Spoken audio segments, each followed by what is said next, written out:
कुछ अर्सा पहले एक शख्स से मेरी मुलाकात हुई। उसका ताल्लुक लिया से था। लिया साउथ पंजाब में। और एक रोज उसने मुझे अपनी कहानी सुनाई, बल्कि अपनी नहीं, अपने दादा की कहानी सुनाई। उसने कहा मेरे दादा पार्टीशन में हिजरत करके आए थे,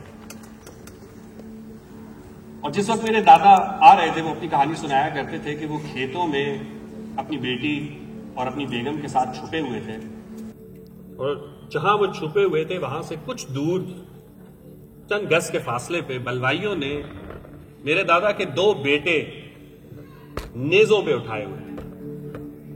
एक 10 साल का और दूसरा 6-8 साल का। और मेरे दादा ने मेरी दादी और जो उनकी बेटी थी उसके मुंह पे हाथ रखा हुआ था कि ये मंजर देखने के बाद उनकी कोई चीख या कोई सिसकी या कोई आह ना निकले जो कि उन सबकी मौत का सबब बन जाए। और यूं हमारे दादा हिजरत करके आए। उसने ये कहानी मुझे सुना तो दी, पर ये बहुत अरसे से मेरे साथ है, ये मंजर मेरे साथ है।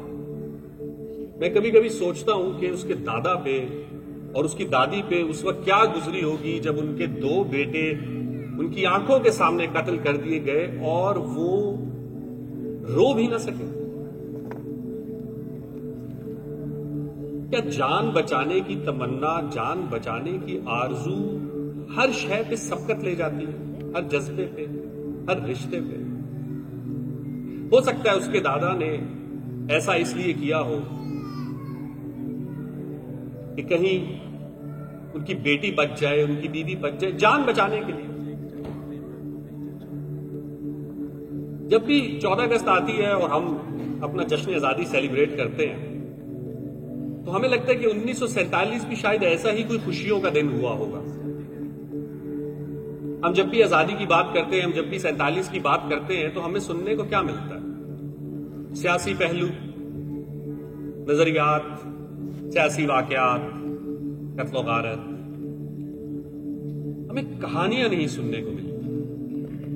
मुझे ऐसा लगता है कि वो हाथ जो उसके दादा ने उस वक्त अपनी बेटी और अपनी बीवी के मुंह पे रखा था, वो शायद 70 साल से हमारे मुंह पे है कि हम पार्टीशन को कभी उस नजर से देख ही नहीं सके।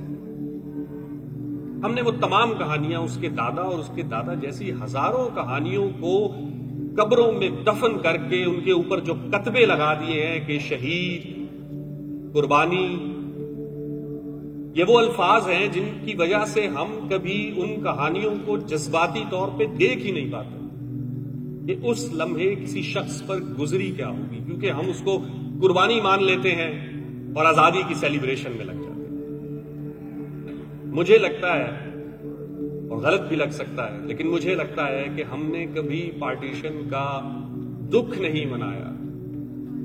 अभी तो हमने दुख नहीं मनाया, पहले हम उस शौक से निकलेंगे, हम दुख मनाएंगे, फिर उस सानहे को समझेंगे, फिर वो सानहा गुजरेगा, फिर उसके असबाब, अवामिल, वजूहात तक पहुंचेंगे ना।